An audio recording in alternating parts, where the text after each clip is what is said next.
As a real estate broker focused in probate and trust administration, regularly get the question, what do we do with all the stuff? The stuff can be anywhere from junk that we need to get rid of to valuables, antiques, collectibles, things of great value to the estate, both emotionally and financially. And so we're really excited today to introduce to my audience MaxSold, which is a service that is available both to help consumers, families, as well as professionals in the business of organizing. And today we have two other representatives, Heather Dawson and Cesar Fuentes. Hey guys, how you doing? Hi. Doing Hey, good. how's it going, Bill? Good. And so we had a nice discussion, but tell me a little bit, if you would, what is MaxSold? Where do you fit in the marketplace of the areas of people who need help as far as organizing or monetizing assets they no longer need in their house? So I could share a little bit about that. If you are downsizing and you have a large quantity of items that you need a solution for, and it would be a costly junk removal project, and maybe some of it is great and other people want to use it, then we have a platform with a very user-friendly app that'll let you take the photos of these things that you would like to have sold. And once you create your catalog draft with pictures and descriptions on our app, we can take it from there. We can create an online auction. We'll advertise it to our big local bidder base. And, we'll collect all the payments at the end for you.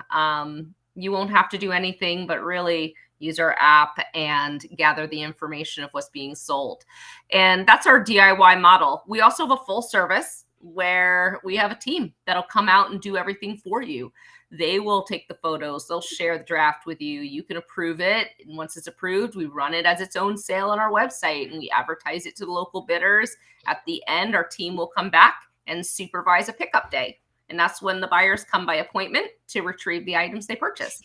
The whole thing takes about 2 weeks from start to finish. And for the full service models or standard fee schedule, is that negotiated case by case, or how do you handle that? So there's two different fees.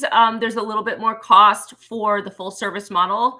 So MaxSold will take 30% of an auction. So it's a 30-70 split.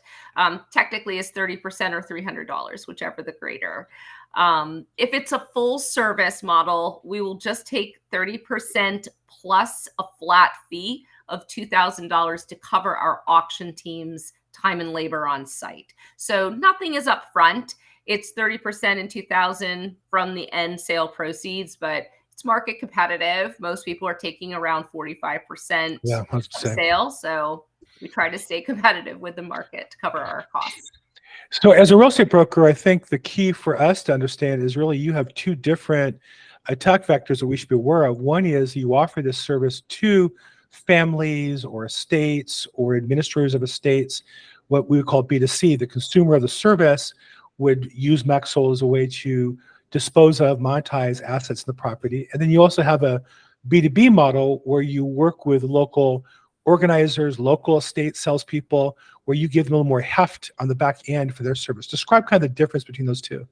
So if you are a professional organizer or a senior move manager and you want to leverage our do-it-yourself model as something you can add to the repertoire of menu offerings to your clients, what we do is we allow you the freedom to use our easy app and gather the photos and info of the items that your clients want to sell. And then we take it from there and we still create a sale, get it in front of the local buyers, advertise it. We have the buyers.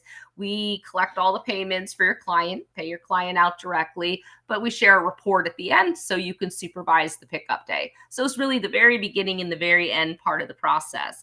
And with our partners, we share a portion of sale proceeds with them as well. So if you are somebody who is, let's say, a realtor who works with downsizing seniors a lot, when you send us a client that completes a sale, we'll share a portion of the sale proceeds with you, and you have the choice of crediting that back to your client so that the cost to them is a little less on your behalf. But if you're an organizer or a senior move manager who's running a partner managed sale with our DIY app, we'll share a portion of our sale proceeds with you as well. And that could be a bigger conversation with people that are interested in that, but that is one of the ways we partner. And I noticed when I go to the partner that you have some major players in the space of organizing and selling personal property assets. I was really impressed with a couple of your partnerships. So talk about a little bit about your partnerships with some of these larger organizations. Just so NASM is the National Association of Senior Move Managers, and NAPO is a national organization for professional organizers. POC is the Professional Organizers of Canada, so it's their sister group. MaxSold is throughout Ontario and British Columbia, founded in Ontario actually, and has branched out throughout the US. So we partner with organizations in both countries. ISA, of course, is International Society of Appraisers, which is a key player in estate liquidation and downsizing projects because they work with those folks a lot. So these are really major organizations in that space. I think just kind of when I did my research and figure out who you guys were, I saw, wow, this is legitimate. And I think as a real estate agent that there's really, two different vectors to consider. One is as administrators or executives of estates call me about what to do with it, to refer them to somebody who can handle it, whether it be do it yourself or full service. And then also I know people who are local, productivity people, organizing and such. And like everybody, we're all trying to find ways to delegate costs and control costs. And so working with a vendor that has maybe a larger infrastructure is one way to avoid having to spend all the money to build your own software and back end. So look, Heather and Caesar, really enjoy having met you and the opportunity to share you with my platform today at Probate Weekly. Thank you so much for your time. I look forward to continuing the conversation down the road with you. Thank you. Thank you very much, Bill.